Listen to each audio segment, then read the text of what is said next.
This is the new Galaxy S24 Ultra, Samsung's newest flagship phone, and one that will no doubt set a high and early bar for 2024. I've had it for about 24 hours, and it's been such an interesting device, I decided to do something of a first impressions video of it. Now, this isn't going to be an in-depth review. I haven't had enough time to give it a proper test drive yet, so this isn't going to be comprehensive. The full reviews will be coming soon though, so make sure that you're subscribed to the channel so you don't miss out on those. Okay, first off, I know at first glance it may seem like the physical design and the form factor of the Galaxy S24 Ultra is virtually the same as last year's and the year before that, if we're being honest, but that's not exactly true. Now, yes, the foundational design elements of the Ultra haven't changed much, but there are some noticeable differences here that makes this variant quite unique. Now, from a dimension standpoint, it's still very similar to the past two versions of the Ultra. It still maintains that unapologetically huge boxy form factor with a massive 6.8-inch display, the integrated S Pen nestled inside the phone on the bottom left, and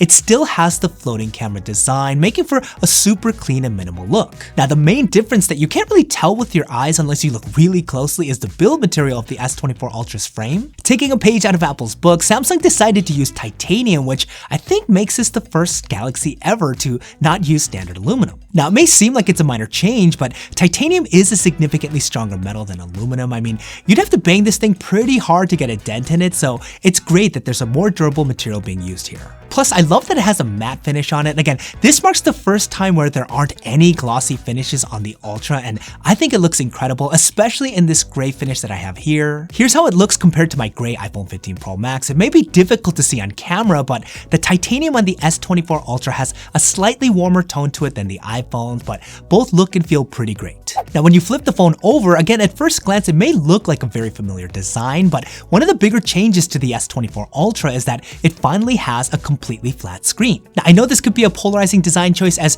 many were fans of the curved edges Samsung first popularized a long time ago, but I personally prefer this flatter look. It gives the phone a more modern aesthetic, mainly because Samsung reduced the bezels on the top and bottom of the display and finally made the bezel symmetrical. Yes, for all you OCD folks out there, rejoice, because there is no slight chin or forehead on the S24 Ultra, and again, it may seem like a minor thing, but it does make the phone look a lot more polished and refined. All to say, the physical design of the S24 Ultra follows a similar trend that we've seen from virtually all major phone manufacturers, in it that the changes here are iterative, nothing major that would make your eyes glisten, especially if you have the S22 or the S23 Ultra. But the upgrades that were made, I feel, were smart, and the S24 Ultra is still one of the best put together premium phones that you can get today. Now, much like the iPhone 15 Pros, don't let the titanium build trick you into thinking that the S24 Ultra is any safer from drops. It really isn't, and you're going to want to protect your investment considering how expensive this phone is, and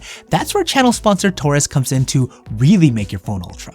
Now, what if I were to tell you that you could have a super protective case and adjustable stand, a ring to hold onto, and MagSafe accessibility all in one slim package? Well, that's exactly what the Torras O-Stand case brings to the S24 Ultra, starting with military-grade protection, as the case has these raised edges for the camera housing, extra protection for the corners, and a design to ensure that the S24 Ultra never slips out, so you can be confident that your shiny new phone stays in mint condition even if it takes an unexpected fall. Plus, it has the built-in O-ring that could be used as a stand to prop up the S24 Ultra in both portrait and landscape mode, an underrated handy feature, especially for a phone as big as this one. It really takes the functionality of the S24 Ultra to another level. When taken out, the integrated ring stand can prop up your phone or use it as a loop to better grip your device. It also lies flush against the back of the case, so it doesn't jut out like those annoying pop sockets that make it virtually impossible to put your phone into your pocket. And the best part is the ring is magnetic, and it makes the S24 Ultra MagSafe compatible, so you can take advantage of all the MagSafe accessories that are out there without adding any bulk to your device. Now, protection wouldn't be complete without making sure that the massive screen on your S24 Ultra is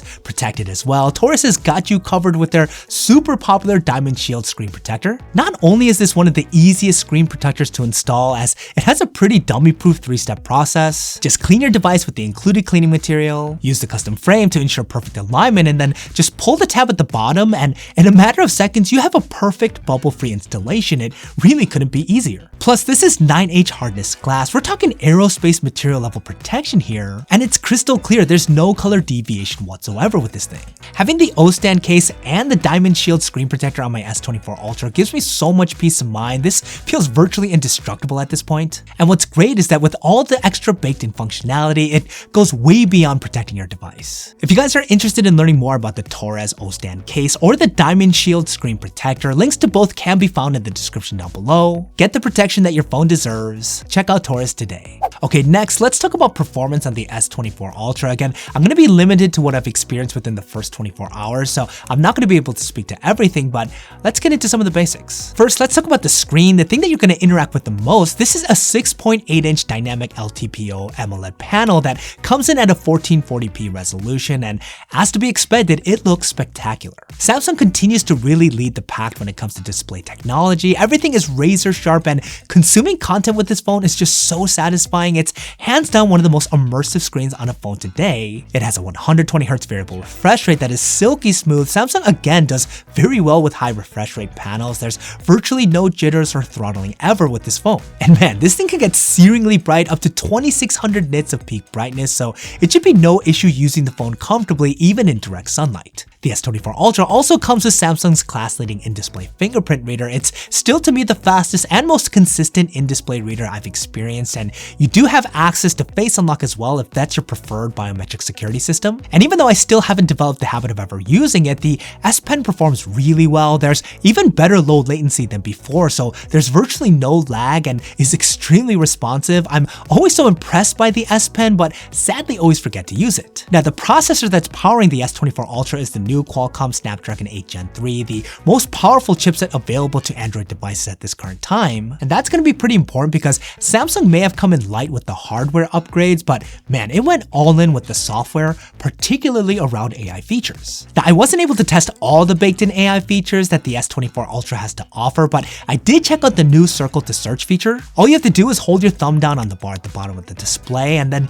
you circle anything that's on the screen, and it'll almost instantly do a search of whatever it is that you circled. This saves a lot of time, and what's great is that you can use this feature anywhere. It's not exclusive to a particular app or browser. It's accessible at any time with the touch of your finger. And just cruising around the different areas of the phone, Samsung did a good job at making the AI features easy to identify. Anytime you see this icon, it means that there's some sort of AI support that the phone could give you. There's a lot of interesting AI features that can analyze and help you with your writing, for instance, and I do appreciate that it's so easy to use. Now, a good chunk of the new AI features are tied to what you can do with the pictures on your S24 Ultra, but before we do that, let's quickly talk about the cameras in general. You still get the massive 200 megapixel main camera, a 12 megapixel ultra wide, a 10 megapixel 3x optical zoom, and new this year, you also get a 50 megapixel 5x zoom. Now, if you're an avid ultra fan, you may be disappointed that Samsung decided to trade in the 10x zoom for the 5. I gotta admit, I was a fan of the 10x zoom. No other camera had that optical focal length, but